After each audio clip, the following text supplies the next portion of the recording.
දැන් 6 වෙනි ගානේ මෙහෙම තියෙනවා. ශීතකරණයක ආනයනික මිල රුපියල් 40000 නේ. ශීතකරණය ආනයනික කිරීමේදී තීරුබදු 120ක් ගෙවන්න ඕන නන්නේ.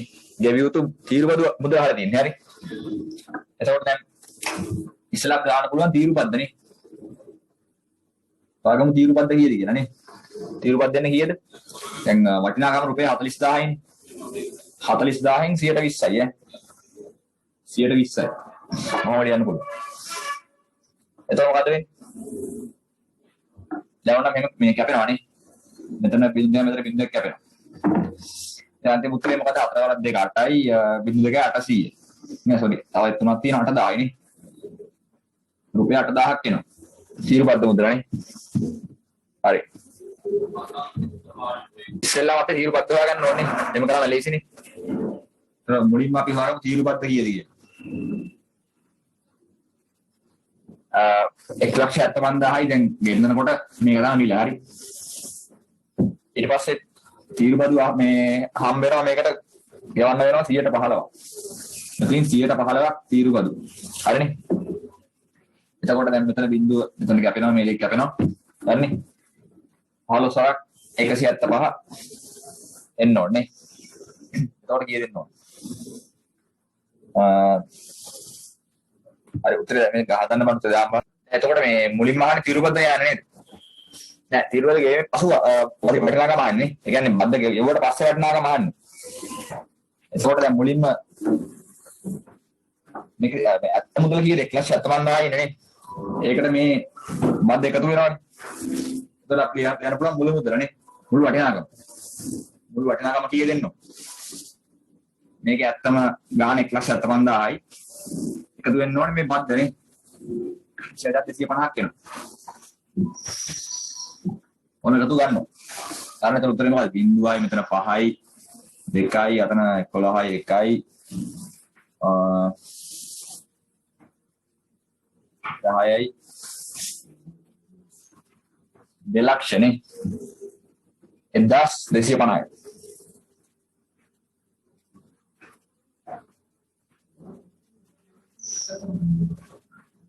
මේක තමයි ඉන්නේ හරි මිල. ගාන අපි දන්නවනේ 2,1250යි හරි. එහෙනම් අපි වාගමු මේ පළවෙනි එක දෙවෙනි එක. ලාභය කීයද? ලාභය 10%ක් කියලා කියන්නේ. එහෙනම් මෙන්න මේ මිලට තමයි 10% එන්නේ හරි. මොකද යා මේ මිලදී ගන්න මේ මිලටනේ. ඊට ඉවුවට පස්සේනේ මේ මිල හැදෙන්නේ. මේකට 10ක් දාන්නේ නැහැ හරි. මේ දින ආනායක දිනනේ. ඒකට 10%ක් දාන්නේ නැහැ. යා මේ මිලදී ගන්න මිලට තමයි 10%ක් එන්නේ. ලාභයක් තියාගන්න හරි. එතකොට 2 ලක්ෂ කියන 2,12,250යි නේ. මේකෙන් 10% තමයි ලාභය ගන්න. හරි. දැන් මොකද වෙන්නේ? මෙතන බිංදුව කැපෙනවා මේ බිංදුවට. මේක කැපෙනවා මෙතන.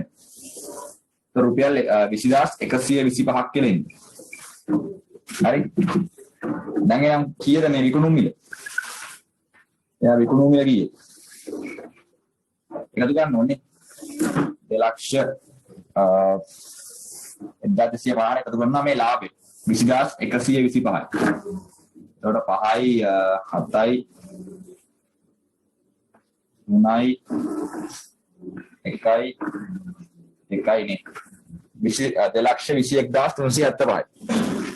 හරි මිල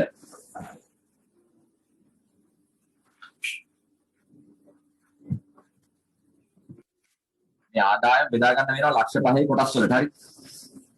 ආදායම් බෙදනවා ලක්ෂ 5යි කොටස් වලට. ඒ කියන්නේ මුල් ලක්ෂ 5. ඊට පස්සේ ඊළඟ ලක්ෂ 5. හරි. ඔන්නෝ බෙදා ගන්න වෙනවා. නැත්නම් කරන්න බෑනේ. මොකද මේ ආදායම් පද ගෙවන්නේ මුල ලක්ෂ 5ට මේ පද්දක් නෑ. ඊට පස්සේ 104යි ඊට පස්සේ 8යි එහෙම යන්නේ. ඒ කියන්නේ මේකත් එහෙම වෙන් කරගන්න ඕනේ. ඊට පස්සේ 5න් 5ට. හරිනේ. ඒක තියෙන්නේ මොකද්ද? 11 වෙනි එක. පුද්ගලයෙකුගේ වාර්ෂික ආදායම 5,50,000ක් නම්. හරිනේ. ඔහු ගෙවිය යුතු ආදායම් පද්ද අහලා තියෙනවා. දැන් 5,50,000 කොහොමද නම් බෙදා ගන්න මේ විදිහට. ඉස්සෙල්ලාම 5,50,000යි මුල් ලක්ෂ 5 වෙනම වෙන් කරගන්න. හරි. ඊට පස්සේ ඉතුරු ටික. එතන මුල් ලක්ෂ 5යි තව 50,000ක් ඉතුරු වෙනවා. ඒ 50,000 දෙවෙනි ලියනවා. හරි. මුලින් අනිවාර්යයෙන් මේ ලක්ෂ 5 ලියා ගන්න. දැන් අපි හිතමු ලක්ෂ 12ක් ආවා කියලා කෙනෙක්. හරිද? ලක්ෂ 12ක් තියෙනවා. එහෙනම් මේක කොහොමද හදාගන්නේ? මෙන්න මේක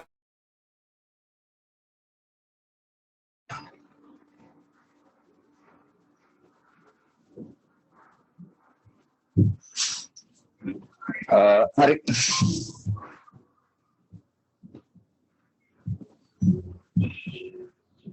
දැන් ලක්ෂ 12ක් આવොත් එහෙනම් මොකද කරන්න ඕනේ ඉස්සෙල්ලා? ලක්ෂ 5 මුලින්ම ගන්න ඊට පස්සේ ආයෙත් ලක්ෂ 5ක් ගන්න එපා. ඒකෝට දැන් ලක්ෂ ඔක්කොම 10යි. එතකොට තව ඉතුරු ලක්ෂ 2ක් තියෙනවා.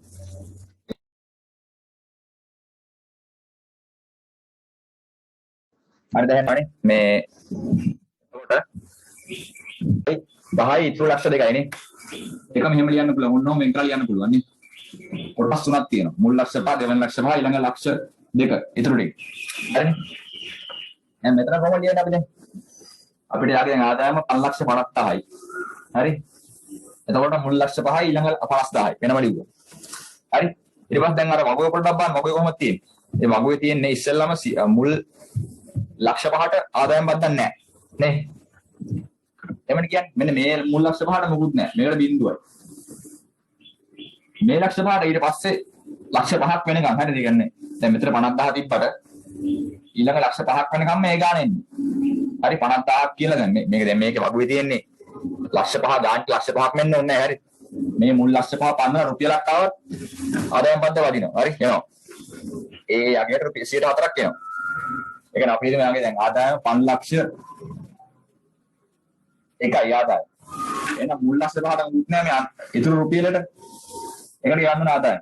ආදායම් බද්ද. තේරුණානේ? එහෙනම් අනිවාර්යෙන් 5 ලක්ෂයක් එන්න ඕනේ නැහැ එහෙම හරි. එහෙනම් දැන් මේ ඉතුරු 50,000ට ගන්න ඕනේ 104ක්. ආදායම් බද්ද නේ. හරි. එහෙනම් දැන් උත්තරේ ගන්න කොහොමද මේ? මම ආදායම් බද්ද කියන්නේ. ආදායම් බද්ද සමාන 50,000ට තමයි ඉන්නේ 50,000න් 104යි. මේකට මොකුත් එන්නේ නැහැ. එහෙනම් උත්තරේ මොකක්ද එන්නේ? මෙතන කැපෙනවා 0.2යි 504ක් 2000යි නේ. හරි. රුපියල් 2000ක් එනවා. ආදායම් බද්ද. එතන මේකේ ආදායම අපිට ඉල්ල දිනවා 18 ලක්ෂයි කියලා නේ. 18 ලක්ෂයක් කොහොමද තියෙනවා? එතන මුලින්ම මේකේ බෙදන්න ඕනේ මේ වගේ නේද? බෙදා ගන්න ඕනේ. මුල් ලක්ෂ 5 ලියනවා. ඊළඟට දෙවන ලක්ෂ 5ක් ලියනවා. දැන් දෙකයි. ඊට පස්සේ තුන්වෙනි ලක්ෂ 5ක් ලියනවා නේ. දැන් ඔක්කොම කීයද? 5යි 5යි 10යි 10යි 5යි 15යි. ලක්ෂ 15ක් තියෙනවා. තව ලක්ෂ 5ක් තියෙනවා නේ. කොහොම වෙනව? දැන් කොහොමද දෙන්නේ මම ආදායම් බද්ද? මේ පළවෙනි ලක්ෂ 5ට නෑ. බිඳුවයි. දෙවන ලක්ෂ 5ට 104යි. තුන්වෙනි එකට 108යි. මෙතන ලක්ෂ 5ක් එන්නේ නැහැ සර්. මෙතන මේ 18 ලක්ෂයක් කියන්නේ මොකද්ද? 5යි 5යි 10යි 10යි 5යි 15යි මෙතන 3 ලක්ෂයයි නේ. එතකොට 18 හැදේ. ඒතර අන්තිම ලක්ෂ 3ට 112ක් එනවා. එහෙනම් ලියාගමු දැන් ආදායම් බද්ද කීයද? මෙයාට දාන්නේ නැහනේ. මේ ලක්ෂ 5ට 104යි. එකතු කරනවා මේ ලක්ෂ 5ට 8යි. එතනට 8යි. ඊට පස්සේ මේ ලක්ෂ 3ට 12යි.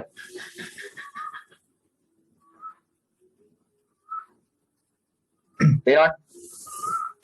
දැන් උත්තරේ ගන්න කොහොමද දැන්? මෙතනින් අපිට බිංදු දෙක කැපෙනවා මෙතනට 5000 4ක් 20000 මේ 2000යි සෝරි. නෑ මෙතන 5000 තියෙන්නේ මෙතන 500. ඔව්. මෙතන 20000ක් එනවා නේ. මෙතන 20000යි. ධන. මෙතනක් කැපෙනවා බිංදු දෙකයි 5 8 40යි බිංදු 3යි නේ. 40000යි මෙතන. මෙතන කැපෙනවා බිංදු දෙකක් 3 12 36යි බිංදු 3යි 36000යි. නේ. දැන් එහෙනම් උත්තරේ මොකක්ද දෙන්නේ? 20000යි 40000යි 60000යි 60000යි 36000යි 96000යි නේ. රුපියල් 96000ක් තමයි ආදායම් බද්ද. ඉස්සෙල්ලා අපිට ආදායම දීලා නේ ආදායම් බද්ද ඇව්වා. ආදායම් බද්ද ඇව්වා. දැන් මොකක්ද තියෙන්නේ? ආදායම් බද්ද දීලා ආදායම අහනවනේ අනිත් පැත්ත. ඒතර මෙතන මොකද කරන්න වෙන්නේ? මේ විල් ලියන්නනේ 13. ඒතර 13 එන්නේ ආදායම් බද්ද දීලා තියෙනවා. ආදායම් බදු මුදල රුපියල් 56000යි. නේ. දැන් මෙතනින් බලන්න මේ මුල් ලක්ෂ 5ට බිඳුවයි. මොකුත් නැහැ.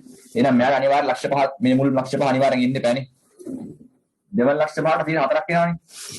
ඒ 4ට එනවා රුපියල් 20000ක්. මේ මෙතනින් පේනවා. තුන්වෙනි ලක්ෂ 5ට 108ක් එනවනේ. ඒ 8ෙන් එනවා 40000.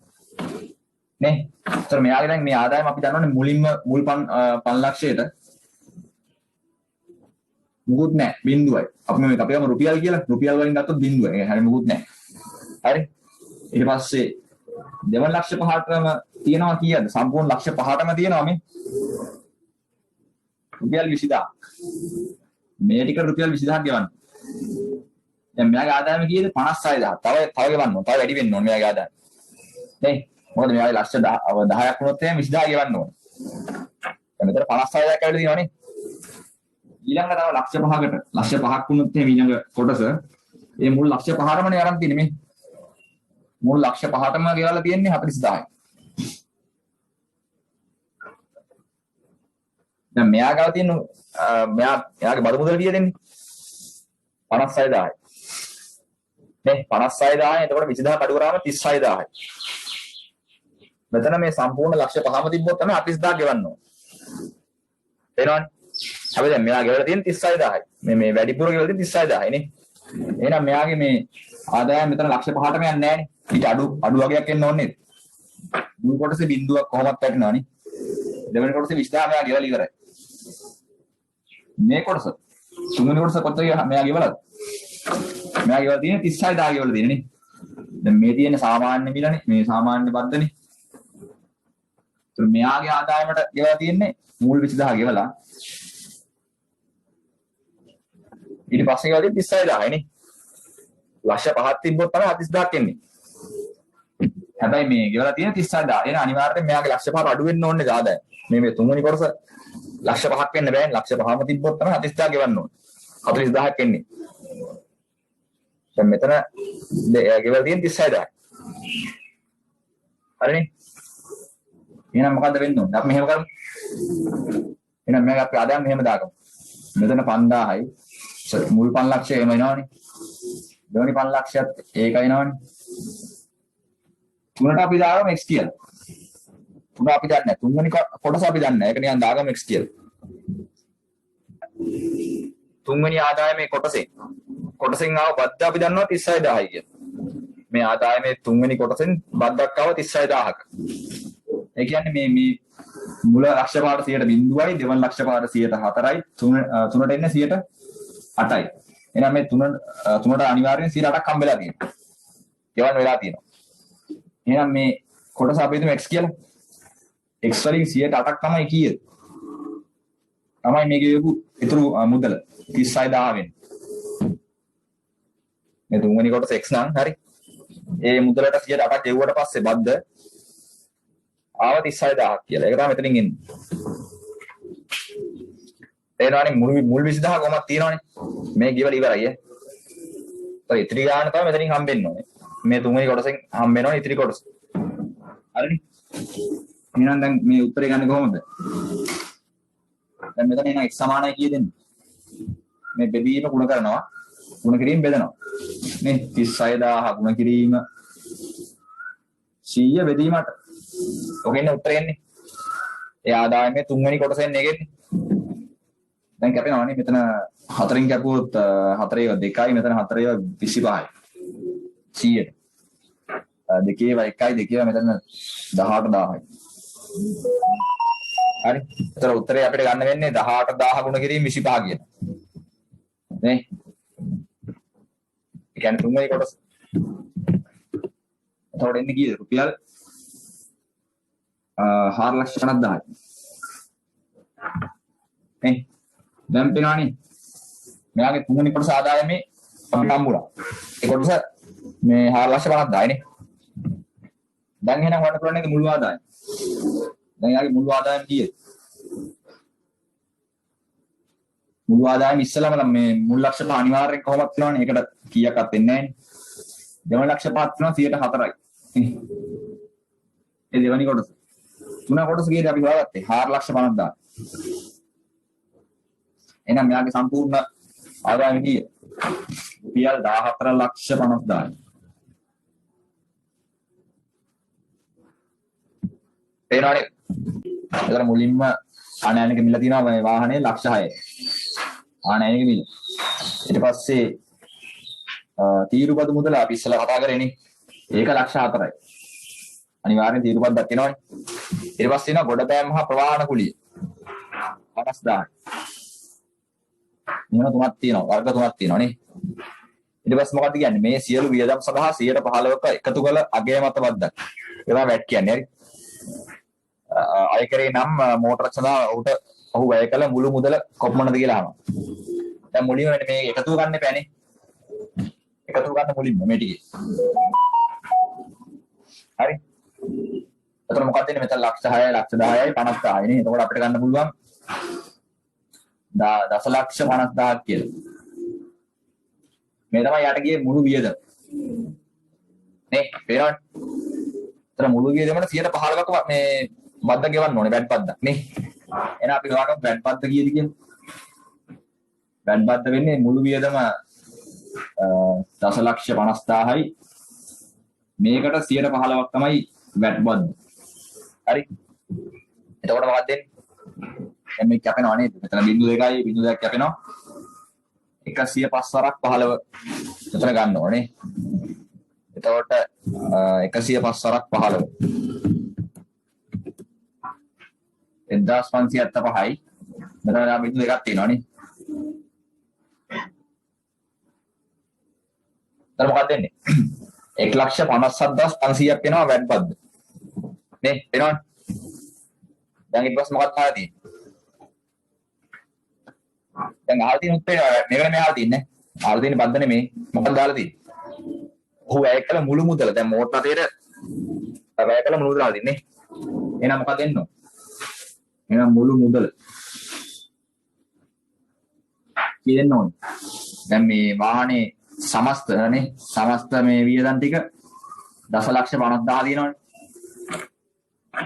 ඒකට තමයි එකතු වෙනව නේද මේ 1,57,500ක් එකතු වෙනවා වෙනම.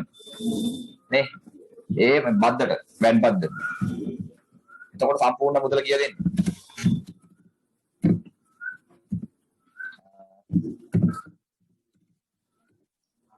එතකොට අපිට එනවා 12,7,500 නේ. මේ තමයි සම්පූර්ණ මුදල නේ. යාරිගේ සම්පූර්ණ මුදල මේක. පළවෙනි වර්ගය තමයි සුළු පොලිය කියන එක. හරි. සුළු පොලිය. ඊට පස්සේ කියනවා වැල් පොලිය. හරි. දැන් සාමාන්‍යයෙන් අපි දැන් ඔය සාමාන්‍ය බැංකුව වල එහෙම තියෙන්නේ නේ. ඒ තියෙන්නේ වැල් පොලිය. හරි. අපි සාමාන්‍ය ජීවිතේ ගොඩක් වෙලාවට තියෙන්නේ වැල් පොලිය තමයි. මේ සුළු පොලියක් තියෙනවා එච්චරම මේ ප්‍රසිද්ධ නැහැ ඒක. හරි. දැන් මේ ඉස්සර අපිට තියෙන මේ සුළු පොලිය කියන කොටස. හරි. මේක 10 වසරේ තියෙන්නේ. මේ වැල් පොලිය තියෙන්නේ 11 වසරේ. හරි. දැන් මේක වෙනස මොකද්ද? සුළු පොලියේ මේ වැල් පොලිය. දැන් සුළු පොලියේ අනිවාර්යයෙන් මොකද්ද වෙන්නේ? සුළු පොලියේ මේ පොලිය හැදෙන්නේ ආරම්භක මුදලට. ආරම්භක මුදලට තමයි අනිවාර්යයෙන්ම හැදෙන්නේ. හරිනේ. ඒතර වැල් පොලිය මොකද්ද හැදෙන්නේ? වැල් පොලියේ මේ පොලිය හැදෙන්නේ වසර අවසානයේ නැත්නම් ආරම්භයේ. හරි. ඇති මුළු මුදලට. හරි. ඇති මුළු මුදලට තමයි හැදෙන්නේ. මේකෙහිම නෑ මේක අනිවාර්යයෙන්ම ආරම්භක මුදල තමයි හැදෙන්නේ. දැන් අපි හිතමු මෙහෙම දැන් අපි බැංකුවට ගියා. හරි. අපි මේ මෙහෙම හිතමු. මුලින්ම අපි රුපියල් 10ක් දැම්මා. 10 සාමාන්‍යයෙන් දාන්නේ 100ක් කියමු. හරි. 100ක් දැම්මා. ඊට පස්සේ අවුරුද්දට අපි හිතමු 105ක දෙනවා කියලා පොලියක් නේ. එතකොට රුපියල් 5ක් නේ පොලිය. නේ? එතකොට මේ පොලි වර්ග දෙකේම මේ අනිවාර්යයෙන්ම මේ මුල් අවුරුද්දේ කොහොමත් එකයි ඈ. මේක අපි හිතමු සුළු පොලිය කියලා. මේක වැල් පොලිය. හරි. සුළු පොලිය අන්තිම මේ අවුරුද්ද අවසාන රුපියල් 5යි. මේකෙත් එහෙම තමයි මුල් අවුරුද්ද අවසාන අනිවාර්ය රුපියල් 5ක් හම්බෙන්නේ. 5%. ඊට පස්සේ දෙවෙනි අවුරුද්ද පටන් ගන්නවානේ. ඒ අවුරුද්ද අවසානයේ මේ සුළු පොලිය කොච්චර හම්බ වෙනවද? පොලියක්. එතනදී මෙයා මේ පොලිය හදන්නේ මේගොල්ලෝ පොලිය හදන්නේ මුල මුදලට. ආරම්භක මුදලට 100නේ. ඒකෙත් ඒගොල්ලන්ට 100 අරගෙන 100ට 5ක් ගන්න. ඒත් රුපියල් 5යි හම්බෙන්නේ. නේ. ඔහම ගිහිල්ලා අවුරුදු අපි තුන් 100ක් හිටියා කියලා. 100ක් ගියත් මේ රුපියල් 5යි හම්බෙන්නේ. හැම අවුරුද්දෙම. හරිනේ. දැන් මෙතන එහෙම නෙමෙයි. මෙතන පොඩ්ඩක් වෙනස්. ගල් පොලිය. මොකද්ද වෙන්නේ? මේ වසර අවසානයේ ඇති මුළු මුදල තමයි අපි හදන්නේ. වසර අවසානයේ ඇති මුළු මුදල තමයි හදන්නේ මේ. දැන් මුලින්ම රුපියල් 100ක් දැම්මනේ. එතන මුල් අවුරුද්ද අවසානයේ රුපියල් 5ක් එකතු වුණා. එතකොට දැන් 105ක් තියෙනවා. දැන් මේකේ හදන්නේ 105ට තමයි හදන්නේ. පොලිය. තව 100ට 5ක් දාලා. නේ. එතකොට රුපියල් එනවා සාමාන්‍යයෙන් 6යි ගාණක් එනවා. එතකොට පොලිය රුපියල් 6යි 7 ගාණක් එනවා. හරි. ඊට පස්සේ අවුරුද්දේ මොකද වෙන්නේ? මේ 105ට මේ 6ත් එකතු වෙනවනේ. ඒකට හදනවා 100ට 5ක් දාලා. එතකොට රුපියල් සාමාන්‍යයෙන් 7ක් විතර එනවා. 7යි ආසන්න වශයෙන් 7ක් එන්නේ. හරි. ගාණට 7ක් එන්නේ නැහැ. ආසන්න ගාණ මං කියන්නේ. මෙතන 6ක් වගේ එනවා. මෙතන 7ක් වගේ එනවා. ඔහොම වැඩි වෙනවා. තේරෙනවනේ? මේ කියන්නේ මේකේ අනිවාර්යයෙන්ම 100ට හදන්නේ හැමදාම. 100 ගත්තා 100ට 5යි. 100ට 5යි. 5යි. හැම අවුරුද්දෙම මේ වැඩි වෙන්නේ 5 ගන්න. 5 5ම වැඩි වෙනවා. මේකේ පොඩ්ඩක් වැඩි වෙනවා. අවුරුද්ද අවසානයේ තියෙන සම්පූර්ණ මේ මුදල බලනවා. අකවුන්ට් එක හරි 105ට 105ට හදනවා. මෙතන 120ක් තිබුණා 20ට හදනවා. මෙතන 50ක් තිබුණා 50ට හදනවා. අන්න එහෙම. හරිනේ. දැන් තේරෙනවද මොකද වෙනස කියලා? එහෙනම් උදාහරණයක් අරන් බලමු මේක. හරි පළවෙනි බලමු. අභ්‍යාසය. අපිට ලියා ගන්න ඉස්සෙල්ලා මේ තියෙනවානේ සුළු පොඩි කියන්නේ මොකක්ද කියලා. පොතේ තියෙනවා. ඒක හරි 144 පිටුවේ තියෙනවා මේ. ඔයාලා ලියා ගන්න එකනේ. යම් කාලයක් සඳහා පොලිය ගණනය කර කිරීමේදී ඊට පාදක වූ මුල් මුදල පමණක් සලකනු ලබයින. හරිනේ. එසේ ගණනය කරන පොලිය සුළු පොලිය හැඳින්වේ. හරි. මේක ලියන්න. පළවෙනි ගාන. වර්ෂයකට 112ක සුළු පොලිය අනුපාතයක් යටතේ රුපියල් 5000ක් ණයටගත් පුද්ගලයෙකු සඳහා ගෙවිය යුතු වසර 3ක කදී ලැබෙන සුළු පොලිය කොපමණද? ඒ කියන්නේ 112යි මේ පොලිය අනුපාතය ගත්ත මුදල 5000යි. අවුරුදු 3ක් අවසානයේ පොලිය මුදල අහලා තියෙන. සුළු පොලිය අහලා තියෙන්නේ. එහෙනම් උත්තරේ ගමුනේ. ඉස්සලා අපි ගමු මෙහෙම වාර්ෂික පොලිය ගමු. වාර්ෂික පොලිය. කියන්නේ අවුරුද්දක පොලිය ඈ.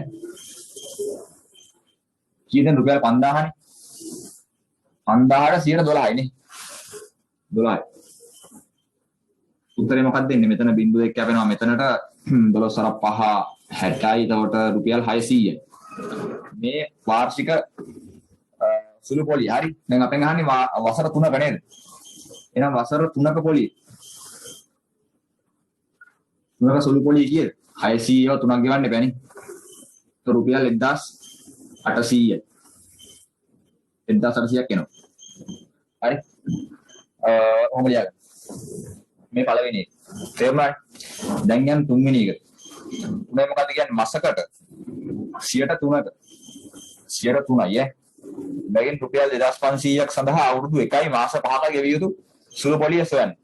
හරි. දැන් මේකේ මේ අනිවාර්යෙන් මේ බලා ගන්න මොකද්ද කියන්නේ කියලා ප්‍රශ්නේ. මේක තියෙන්නේ මාසික පොලිය. මේක තියෙන්නේ මාසික පොලිය අනුපාතයක. ඉස්සර දුන්නේ මොකද්ද? වාර්ෂික පොලිය අනුපාතකේ නේ. වෙනවානේ දැන් මුල් පළවෙනි ගාන දෙපේ වර්ෂයකට 112ක සුළු පොලිය අනුපාතකයක්. ඒ වාර්ෂික දැන් මෙතන තියෙන්නේ මාසික පොලිය. එහෙම දැන් සාමාන්‍යයෙන් එකම තියෙන්නේ නැහැ මේ පොලිය අනුපාත. හරි. ඕනනම් දාන්න පුළුවන් වාර්ෂික දාන්න පුළුවන්. නැත්තම් ප්‍රශ්න කියන්න පුළුවන් මාසික කියලා. ඒ හින්දා මේ ප්‍රශ්නේ ගාවට බලන්න ඕනේ. බලලා උත්තරේ ලියන්න. දැන් වාර්ෂික නම් අනිවාර්යෙන් උත්තරේ ගන්න ඕනේ වාර්ෂික. ඒකට මාසික දාලා හරියන්නේ නැහැ. හරි මාසික අහුවොත් එහෙම අනිවාර්යෙන් දාන්න මාසික. ඒකට දාන්න බෑ වාර්ෂික. හරි. එහෙනම් උත්තරේ ගමු බලන්නේ. එහෙනම් අපි උත්තරේ මුලින්ම ලියමු මෙහෙම. මේක අපි හෙව්වේ වාර්ෂික පොලියනේ. එහෙනම් මෙතන අපි හොයාගමු මාසික පොලිය කියන්නේ. ඒ වගේම මාසික පොලිය. මොකද අනුපාතයේ තියෙන්නේ අනුපාතිකයේ තියෙන්නේ මාසයකටනේ. හරි. ඒතකොට ගත්ත මුදල කියන්නේ 2500යි. 2500කට 103යි නේ. මාසික පොලිය. ඔහොම ලියාගන්න. දැන් මොකද්ද වෙන්නේ මේ දෙක කැපෙනවා. මෙතන රුපියල් 75ක් කියලා එනවා මාසික පොලිය. දැන් මේක යන්නේ මොකද්ද? අවුරුදු 1යි මාස 5කදී ගෙවන්න ඕන සුළු පොලිය. එහෙනම් අපෙන් ලියමු මෙහෙමනේ. අවුරුදු 1යි මාස 5ක් කියන්නේ මාස කීයක් තියෙනවද? දැන් මේ එක මාසයක පොලියනේ. අවුරුද්දයි මාස 5යි කියන්නේ සම්පූර්ණ මාස වලින් ගත්තොත් අවුරුද්දට මාස 12යි. මෙතන තා මාස 5ක් තියෙනවා. ඒතර ඔක්කොම මාස 17ක් වෙනවනේ.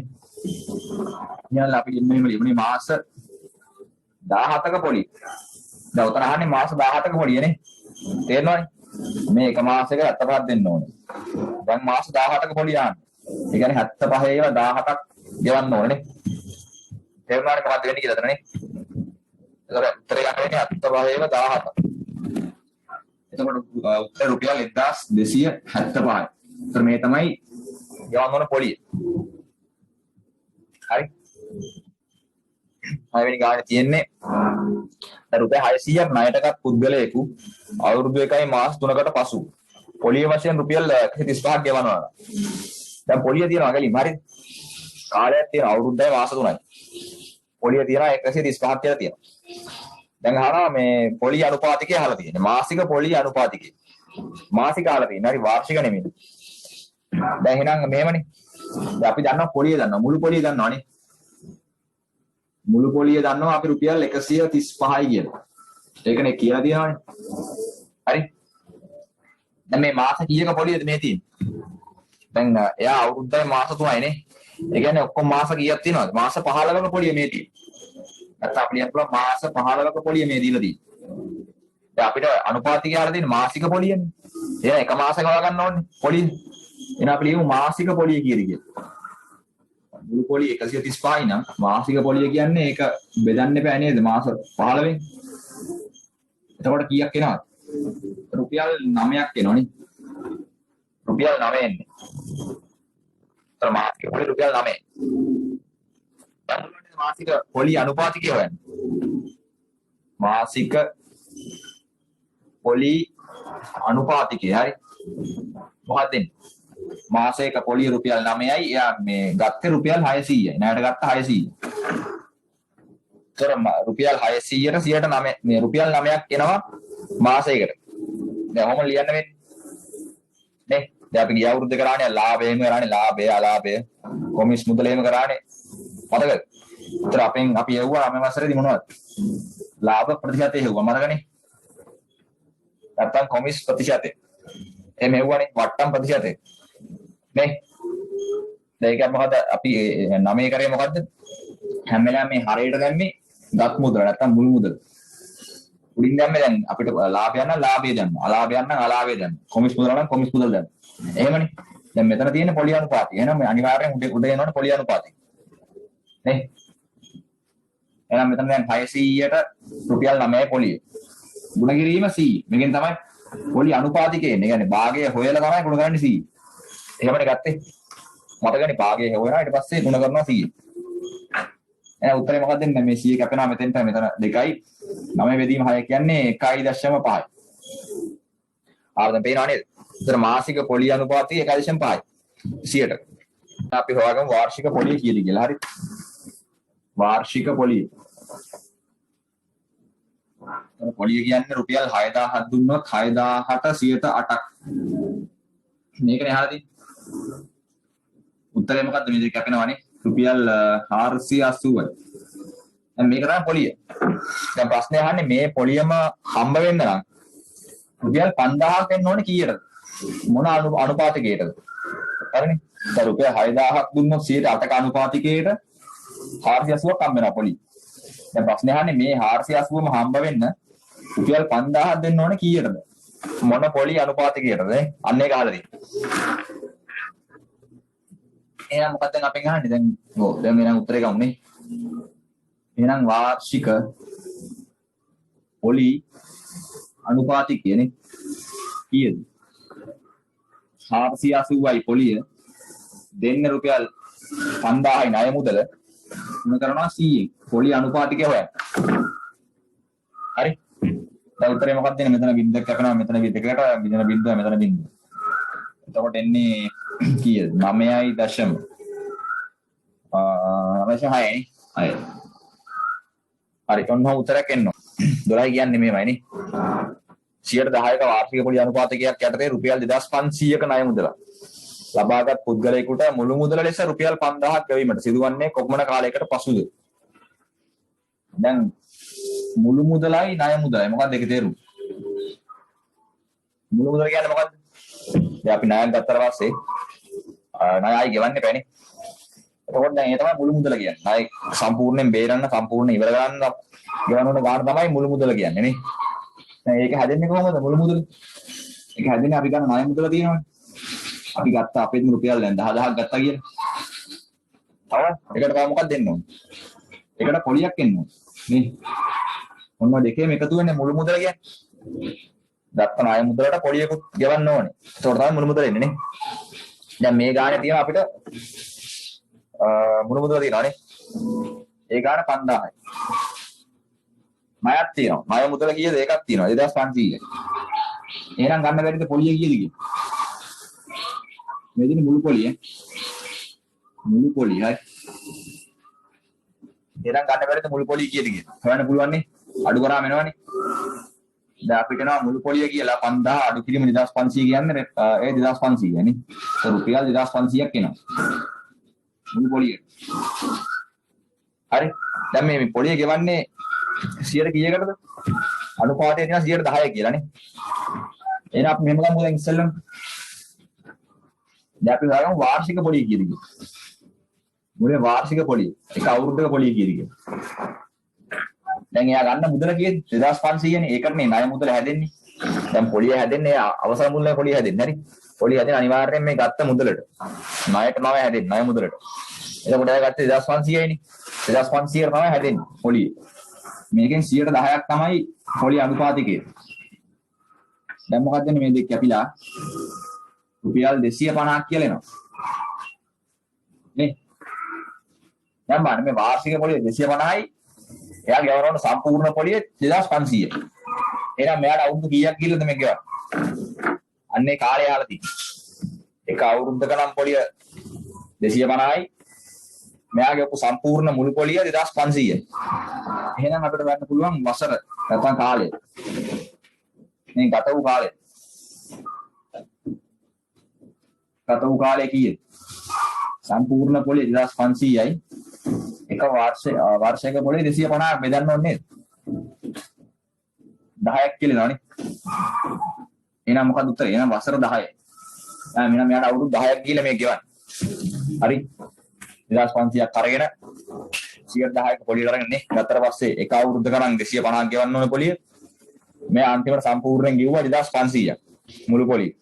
ඒ කියන්නේ මෙයා 250 ගානේ අවුරුදු 10ක් ගෙවලා. නේ? ඒ මොකද්ද කියන්නේ? 16 කියන්නේ මෙහෙම. වසර දෙකක් අවසානයේ රුපියල් 5000ක් ගෙවා ණයෙන් නිදහස් වීමේ පොරොන්දුම පිට. මිනිසෙකු සුළු පොලිය යටතේ පොලියට යම් ණය මුදලක් ලබා ගන්නා ලදී. හරි. නමුත් මේ ගණදෙනුව වසර 5ක් දක්වා දීර්ඝ වීම නිසා ණය නිදහස් වීම සඳහා රුපියල් 6500ක් ගෙවුවානේ. දැන් මෙහෙම ඉස්සෙල්ලාම දැන් එයා යම් කිසි ණයක් ගන්නවා. ඒ ණය අපිට දීලා නැහැ නේ. ඒක දීලා නැහැ හරි. දැන් අපි හිතමු වෙන ගත්ත ණය x කියලා. මේ ගත්ත ණය මුදල x කියලා අපි ගත්තා. දැන් මෙයා කරලා හදලා තියෙන්නේ නේද? මේ x කියන ණය මුදල අවුරුදු දෙකක් අවසානයේ ගෙවලා අවුරුදු දෙකක් අවසානයේ 5000 ගෙවලා සම්පූර්ණයෙන්ම නිදහස් වෙන්නේ. ඒ කියන්නේ 5000 කියන්නේ මුළු මුදල. සාමාන්‍ය ණයෙන් අපි නිදහස් වෙනවා කියන්නේ මොකද්ද? ගත්ත සම්පූර්ණ මුදල ගෙවන්න ඕනේ. ණය මුදලයි පොලියයි දෙකම ගෙවන්න බෑනේ. එහෙනම් මෙයා 5000 ගෙවලා නිදහස් වෙන්න ඉන්නේ අවුරුදු දෙකකින්. දැන් මෙතන මොකක්ද උනේ? ඒක පොඩ්ඩක් දීර්ඝ වුණානේ. අවුරුදු 5ක් ගියා මේක අන්තිමට. දෙක තිබ්බ එක අන්තිම අවුරුදු 5ක් වුණා. අවුරුදු 5කදී මෙයා ගෙවුවලු 6500. නේ? දැන් ඉස්සලා එකේ ආවා මොකද්ද? වාර්ෂික පොලිය. කොහොමද ඒක හොයන්නේ? දැන් ඒ වාර්ෂික පොලිය ගන්න ක්‍රමයක් තියෙනවද මෙන්න මේ දෙකේ? අවුරුදු දෙකක් ගියොත් සම්පූර්ණ මුදල 5000යි අවුරුදු 5ක් ගියොත් මුළු මුදල 6500. දැන් මේ උත්තරේ ගන්න ක්‍රමයක් කොහොමද හොයාගන්නේ? දැන් මෙහෙමනේ. දැන් මේ අවුරුදු දෙක අවුරුදු 5 වුණානේ. ඒ අතර වැඩි වුණේ මොකද්ද? ඒ අතර වැඩි වුණේ මුළු මුදල නෙමෙයි. සෝරි. ගත්ත ණය මුදල වැඩි වුණා. ණය මුදල වෙනස් වෙන්නේ නැහැ. එක මුදල. එහෙනම් වැඩි වෙන්නේ මොකක්ද? අනිවාර්යෙන් වැඩි වෙලා තියෙන්නේ පොලිය. නේ?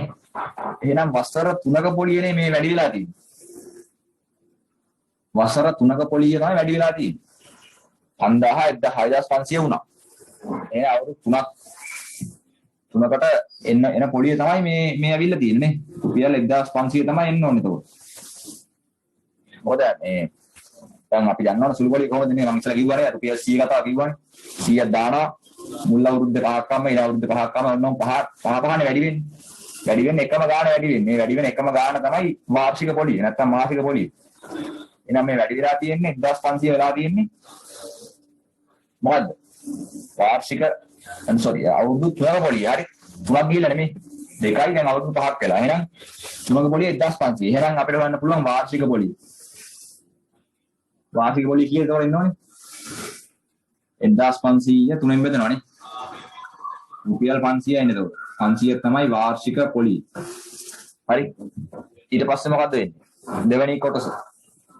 දෙකේ ආනවා මොකද්ද? ඔව් ඉතින් ණයටකත් මුදල දැන් අහන්න ණය මුදල අහනවනේ. කොහොමද ඒක ගන්න? ණය මුදල. මේක පාර මේ දැන් 5000 බලන්න. දැන් 5000 කියන්නේ මුළු මුදලනේ. 5000 කියන්නේ මුළු මුදල. ඒ කියන්නේ ණයට ගත්ත x කියන මුදලයි අවුරුදු දෙකක් අවසානයේ පොලිය කීයද? 500 ඒවා දෙකයි. දැන් මේක අපි දාන්නේ මේ පළවෙනි සමීකරණ මේනේ 5000 කියවට සම්පූර්ණ නිදාස් වෙන්න නම් එයා ගත්ත පොලි මේ ණය මුදලට අවුරුදු දෙකක පොලිය එනවා. කියන්නේ 500 දෙකක් එනවා. එහෙම ගන්න පුළුවන් නැත්නම් මොකක්ද අනික වේ මොකක්ද? මේක 6500ක් ගෙවන්න තිබෙන්නේ නේද? ගත්ත මුදල x මනේ ණය මුදල වෙනස් වෙන්නේ නැහැ. ණය x ම තමයි. ගත්ත පොලිය 500 ඒවා පහක් දැන් අවුරුදු 5ක් ගිහිල්ලා එහෙම ලියන්න පුළුවන්. කැමති එකක් හරි මේක හරි දැන් මේක ගන්න මේක ලේසි නේ. එහෙනම් මෙතන මොකද්ද 5000 සමානයි 5000 කියන්නේ මුළු මුදල සමානයි x කියන්නේ ණය මුදල 500 දෙකක් ගිහිල්ලා අවුරුදු දෙකකින් 1000 ඒ තමයි ණය මුදල මේ පොලි මුදල සෝරි. එහෙනම් උත්තරේ මොකද්ද x සමානයි 5000 අඩු කිරීම 1000 රුපියල් 4000යි නේ. රුපියල් 4000 තමයි ණය මුදල එන්නේ. පේනවනේ. ඊට පස්සේ ආනවා වාර්ෂික පොලි අනුපාතිකයනේ. ඔව් ඒක හොයන්න පුළුවන් දැන් අපි ඔක්කොම දන්නවනේ. ගත්තේ දැන් ඒ ආරම්භ තියෙන 4000යි. අගත්තේ 4000යි වාර්ෂික පොලිය අපි හෙව්ව 500යි. මොන කරනවා 100 න්නේ. දැන් අපිට හම්බ වෙනවා පොලි අනුපාතිකය. දැන් මේ දෙක කැපෙනවා මෙතනට බිඳුව කැපෙනවා බිඳුවට 50 බෙදීම 4. ප්‍රශ්න 5යිනේ. ඔයා උත්තරේ. දැන් 17 මොකද ඉස්සෙල්ලාම කියන්නේ මේක? පුද්ගලයෙකු R කැපිටල් R වූ වාර්ෂික සුළු පොලි අනුපාතිකයක් යටතේ කැපිටල් P නම් ණය මුදලක් අවුරුදු T කාලයකට සඳහා ණයටගෙන ඇත. හරි. ඒතර R කියන්නේ මොකද්ද? වාර්ෂික පොලි අනුපාතිකය. නේ. P කියන්නේ මොකද්ද? P කියන්නේ ණය මුදල. ඊට පස්සේ කැපිටල් T කියන්නේ අවුරුදු يعني කාලයනේ. අවුරුදු ගන්න. කාලේ. ඒ ඉස්සලාම එකේ හල් දෙන්නේ මොකද්ද? මාසකදී ඔව් වෙවිය යුතු පොලිය සඳහා ප්‍රකාශනයක් ලියන්න ඕනේ. කියන්නේ මාසික පොලියනේ. මොකද කරන්නේ? මාසික පොලිය. ඊට කලින් අපි හොයාගමු දැන් මෙතන අපිට දීලා තියෙන්නේ මොකද්ද? R කියන්නේ මොකද්ද? R කියන්නේ වාර්ෂික පොලියනේ. නේ? එහෙනම් අපි මුලින්ම හොයාගමු වාර්ෂික පොලිය කියන්නේ. වාර්ෂික පොලිය. කීයද? ඒක මොකක්ද අපි ගත්තේ? ගන්නේ කොහොමද ඒක? මුළු මුදල P නේ, ණය මුදල P. ಗುಣ කරනවා වාර්ෂික පොලි අනුපාතිකය. දැන් අපි ඉස්සෙල්ලා ගත්තේ 108යි 110යිම ගත්තානේ මතකනේ. එහෙනම් මේ P වැඩි කිරීම මොකක්ද? R 108ක් නේ. ඔන්නෝම ලියනවා. R බෙදීම 100 නේ. 108ක් කිව්වොත් එහෙම 8 බෙදීම 100. එහෙම අපි දැම්මේ 10ක් ආව නම් 10 බෙදීම 100. 2යි නම් 10 බෙදීම 2 බෙදීම 100. එහෙනම් 108 ආවොත් එහෙම R බෙදීම 100. හරි. එතන මේ තියෙන වාර්ෂික පොලිය. මේ වාර්ෂික පොලිය 12න් බෙදන්න ඕනනේ. මේක 12න් බෙදනවා කියන්නේ මොකක්ද? ගුණ කිරීම 12න් එක. එකම දෙයනේ. 12න් බෙදනවා මේ. හරය 12 දානවා. පේනවනේ. එහෙනම් මේ තියෙන වාර්ෂික පොලිය. හරි එහෙනම් උත්තරේ මේකට පළවෙනි උත්තරේ අහන්නේ ඒකනේ. ඒකේ උත්තරේ වෙන්නේ ඒක. ඒ කියන්නේ PR බෙදීම දැන් P වරක් R PR 100 වරක් 12 1200. නේ PR බෙදීම 1200 නේ. ඔන්නෝම ලියාගත්තා. ඊට පස්සේ අවුරුදු T කාලයකදී ඔහු ගෙවිය යුතු මුළු පොලිය සඳහා පොලිය වූ කැපිටල් I මේ පළවෙනි එක. දැන් හදින කැපිටල් I අවුරුදු T කාලයකට පස්සේ නේ දැන් මොකද්ද වාර්ෂික පොලිය මොකද්ද වාර්ෂික පොලිය PR බෙදීම 100 නේ පේනවනේ මේ තියෙන එක අවුරුද්දක එහෙනම් දැන් මේකේ හදින අවුරුදු T කාලයකට පස්සේ එහෙනම් අවුරුදු 2යි නම් 2 මුණ ගන්නවානේ අවුරුදු 5යි නම් මුණ කිරීම 5නේ 10යි නම් 10නේ එහෙනම් මුණ කිරීම මෙතන එනවනේ T නේ එහෙනම් අවුරුදු T කියන්නේ මුණ කිරීම කැපිටල් T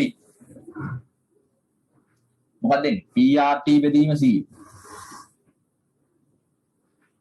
වෙනවනේ අවුරුදු T කාලයකදී ගෙවිය යුතු මුළු පොලිය I නේ ඊට පස්සේ මොකද කියන්නේ P 4000යි R 108යි T සමානයි 5යි නම් මෙහෙර ප්‍රකාශනයේ භාවිතයෙන් I ගණනය කරන්න ඕනේ. හරි? පුළුවන් නේ කරන්න වැඩි. එතන I සමානයි PRT බෙදීම 100. P කියන්නේ 4000යි. R කියන්නේ 108යි. නේ? T කියන්නේ 5යි. කාලේ අවුරුදු 5යි. බෙදීම 100. නේ? දැන් මොකක්ද එන්නේ මෙතන 100න් මෙතන මේ දෙක බෙදෙනවා. 40 40 වරක් 4 160යි 1600 නේ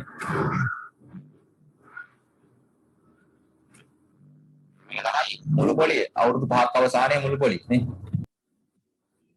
දැන් කුලක පාඩමේ හරි සාමාන්‍ය දැන් 6 7 8 9 දැන් මේවයි කරලා තියෙනවා නේද කුලකයක් දක්වන ක්‍රම ටිකක් තියෙනවානේ මතකද කුලකයක් ලියා දැක්විය හැකි ක්‍රම ටිකක් කරලා තියෙනවා නේ එතකොට අපි ඉස්සෙල්ලාම කුලක අංකණය කියලා මාතෘකාව ලියා ගන්නවා හරිද කුලක අංකණය එතන මේ කුලක අංකණය අපි ක්‍රම ටිකක් දන්නවා මුලින්ම තියෙන පළවෙනි ක්‍රමය මොකද්ද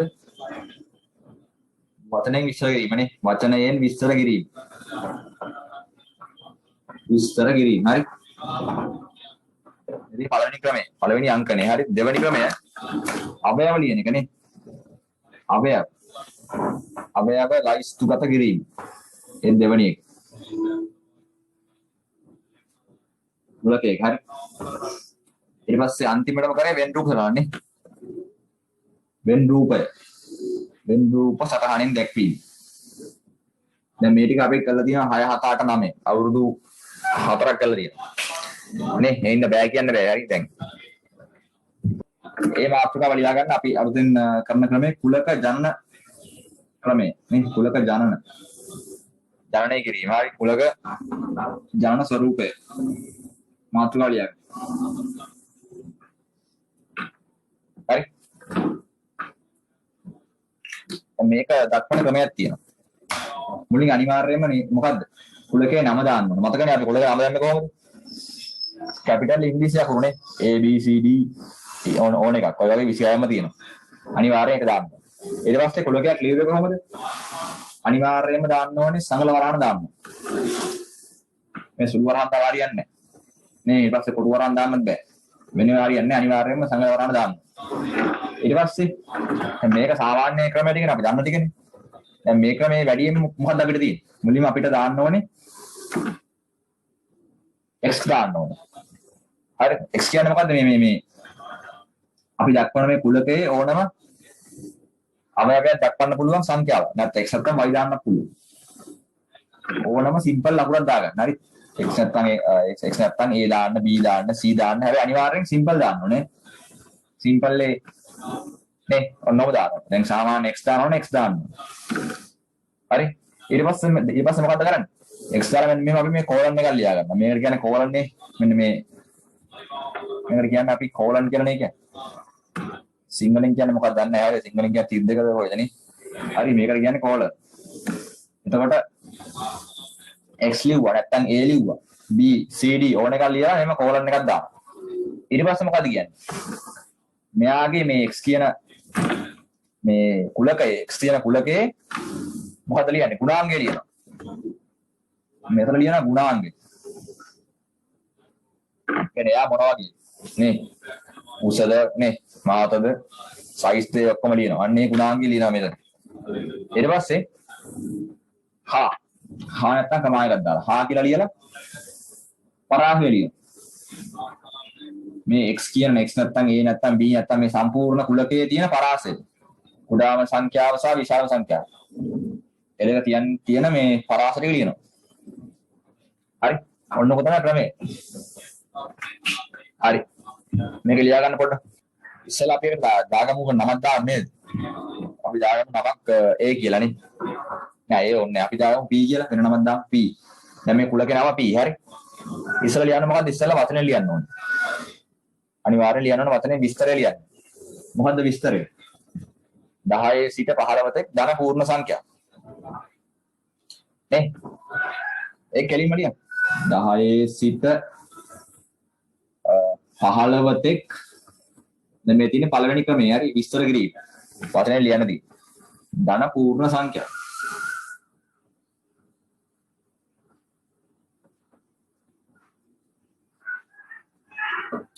දැන් හරි ඊට පස්සේ දෙවෙනි ක්‍රමය. මොකක්ද දෙවෙනි තියෙන්නේ අවයව ලියන්න ඕනේ. p සමානයි මේකේ අවයව මොනවද තියෙන්නේ? 10 ඉඳන් 15 වෙනකම්. ධන මොනවද තියෙන්නේ? පූර්ණ සංඛ්‍යා. දැන් 10 සිට ගියට පස්සේ මොකක්ද තියෙන්නේ? 10 සිට. ඒ කියන්නේ 10න් 10 ලියන්නත් පුළුවන් ඈ. 10න් පටන් ගන්න වෙනවා. 10 11 12 13 14 15. කොහොමද අනේ? ඊළඟට වෙන් රූපේ හරි. ඒකත් දන්නවනේ. ඒකත් එච්චර දෙයක් නැහැ නේ. p කියලා ලිව්වා. ගැහුවා ඊතලයක්. එහෙම ගැහුවා ඩිං ගාලා නේ. දැන් ලියන්න මේ ටික. 10 11 12 13 14 15. කොහොම ලියාගත්තා නේ? ඒකම වුණේ නේ. දැන් අපි අලුතෙන් මේ දන්නේ මොකද්ද? හතරවෙනි එක. ක්‍රමය නේ. ලෝක ජනන ක්‍රමය. හරි. මේක ගන්න කොහොමද? මුලින්ම මේකේ නම ලියා ගන්නවා p. p සමානයි. දැන් වරහණන්නේ. ඊට පස්සේ මොකද්ද අපි අර x කියලා ලියනවා. අපි x දාගමු මම x ලියමු හරි. ඊට පස්සේ මේ කෝලන් එක ලියනවා. තිද්දක ලියනවා. ඊට පස්සේ මොකද්ද ලියන්නේ? x වල ගුණාංගය ලියන්නේ. නේ මොකක්ද x කියන්නේ මොකද්ද? මේ සංඛ්‍යා මොනවද? ධන පූර්ණ සංඛ්‍යා. ලියන්න මේ x යනු ධන පූර්ණ සංඛ්‍යාවක්. නේ සංඛ්‍යාව කියලා ලියන්නත් පුළුවන් හරි නැත්නම් සංඛ්‍යාවක් හා කියලා ලියන්න පුළුවන්. ධන පූර්ණ සංඛ්‍යාවක් ඊට පස්සේ හා කියන දානවනේ. ගුණාංගය ලිව්වා ඊට පස්සේ හා කියලා ලිව්වා ඊට පස්සේ ලියන්නේ පරාසය. මෙයාගේ පරාසය මොකද්ද? x ගේ පරාසය මෙහෙම ලියන්නේ. x 10ට විශාල හෝ සමානයි. 15ට කුඩා හෝ සමානයි. නේද? ඔන්නෝම ලියන්න පුළුවන්. පේනවනේ. දැන් මේ වෙන් රූපේ කමා දාන්නේ හරි. හරි මම දැක්ක එහෙමත් කරලා තියෙනවා නිකන්. ලක්ෂණ නිකන් කැතින්ද කමා දාලා දන්නේ එහෙම හරි. එහෙම කරන්නේ නැහැ හරි. දැන් කමා දාලා කීවා දාලා එහෙම කරන්නේ නැහැ. හැඩේ ගැහුවා පොඩ්ඩක් ඈත් කරලා ලිව්වා එච්චරයි. දැන් මේක අනිවාර්යෙන් කමා එන්න ඕනේ. හරි. හරි මුලින්ම තියෙන එතකොට මොකද්ද? x කියලා තියෙනවා. x කියලා තියෙනවා. x කියන්නේ මොකද්ද? අනුරාධපුර යන වචනේ අකුරු.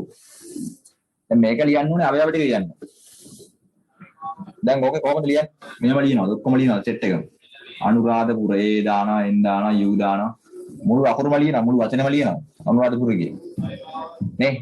එහෙම ලියන්නේ නැහැ. මතකනේ? එකක් ලියන්න එකපාරයි. එක අකුරක් ලියන්න එකපාරයි. අවයවය. එතකොට අනුරාධපුර ඒ එනවා එන් එනවා u r ඒ ආයි ලියන්නේ නැහැ. ඒ තියෙනවනේ අනුරාධ ලියනවා h ඒ ඊළානේ p එනවා u ලියලා තියෙනවා r ලියලා තියෙනවා ඒ තියෙනවනේ. ඔන්න ඔතන ලියන්නේ. හරි. දැන් ඔහොම සාමාන්‍යයෙන් දිනවනේ මොනවද? කහට දිගිලි. දෙයියත් තරන්දි. ඔහොම තියෙනවනේ. හරි. වගේම තියෙනවා. හරි. එතකොට මෙහෙම ඔක්කොම ලියන්නේ නැහැ. ඊට පස්සේ බලමු දෙවෙනි එක මොකද්ද? x කියලා තියෙනවා නේ. දැන් දෙවෙනි නෑ ඒ සමානයි කියලා තියෙනවා x කියලා අරන් තියෙනවා මේ විචල්‍යයක් නේ. x කියන්නේ ප්‍රථමක සංඛ්‍යාවල්ලු නේ ගුණාංගයක් තියෙනවා. ඊට පස්සේ x වල පරාසයක් තියෙනවා. එහෙනම් මේ මොකද්ද මේ ක්‍රමය? x තියෙනවා x ගුණාංගය තියෙනවා ඊට පස්සේ පරාසය තියෙනවා. එහෙනම් මේක මොකද්ද? කුලක ජනනය. නේ? දැන් අපෙන් අහන්නේ ඒක නෙමෙයි අපෙන් අහන්නේ මේ අවයවට ලියන්නේ. ප්‍රථමක සංඛ්‍යාවක් වෙන්න ඕනේ 10ට වඩා විශාල වෙන්න ඕනේ 20ට වඩා අඩු වෙන්න ඕනේ. මොනවද තියෙන්නේ ප්‍රථම සංඛ්‍යා දන්නවනේ? 11 13 15 වෙන්නේ 17 19 හරි. ඔන්න ඔය ටිකනේ. 10 සහ 20 අතර තියෙන ප්‍රථමක සංඛ්‍යා ටික. ඊට පස්සේ මේ තුන්වෙනි එක B. ඒක නම් එච්චර දෙයක් නෑ තේරෙනවන්නේ. B වල දෙනවා 4යි 6යි 8යි 9යි ඔච්චරයි. හරි ඔක ලියාගන්න. මුලින්ම තියනවා අපි ඉස්සෙල්ලාම ලියා ගන්නවා ඒකේ. නම ලියා ගන්නවානේ x කියලා තියෙන නම. x සමානයි. ඊට පස්සේ ලියනවා මොකද්ද? සිම්පල් x දාලා මෙහෙම කෝලන් එක දානවා. දැන් ලියනවා මේ ගුණාංගය නේ. මොකද්ද කියන්නේ ඔත්ත සංඛ්‍යාවක් නේද? x යනු ඔත්තේ සංඛ්‍යාවක්. සංඛ්‍යාවක් හා ඊට පස්සේ පරාසය නේද? එතන මොකද කියන්නේ 1 10ත් අතර කියලා කියන්නේ. අතර කිව්වට පස්සේ 1 සහ 10 එන්නේ නැහනේ. එහෙනම් මොකද්ද මෙහෙම එන්න ඕනේ. 1 10 සමාන වෙන්න බෑ. නේ? ඔමෙන්න. වෙනවනේ. x ලිව්වා ඊට පස්සේ x වල ලිව්ව ගුණාංගය x යන පූර්ණ සංඛ්‍යාවක්. ඊළඟට හා පරාසය බිංදුව සහ 3 අතර තියෙන. ඊට පස්සේ තුන්වෙනි එක තියෙන ඉසෙත් නේ. ඉසෙත් සමානයි ඒකෙත් x දානවා නේ. x යනු මොකද්ද? දැන් බලන්න දැන් උතන මොනවද තියෙන්නේ සංඛ්‍යා මොනවද බලන්න. මේ තියෙන වෙන රූපයක් තියෙන්නේ. 5 10 15 20 මොනවද? දැන් ගුණාංගය ලියන්න ඕනේ. මොනවද තියෙන්නේ ගුණාංගය ලියන්න කිව්වොත් එහෙම 5 10 15 20 කියන්නේ. පහේ ගුණාකාරනේ. එන x යනු පහේ ගුණාකාරයක්. හා ඊට පස්සේ මොකද ලියන්නේ? පරාසය නේ. පටන් ගන්නෙ පහෙන්නේ නේ. කුඩාව සමානයි 5 විශාලව සමානයි 5යි. x කුඩාව සමානයි එතන වැඩිම දේ 20 නේ. 20 මොනවද ලියා ගන්න ඕනේ?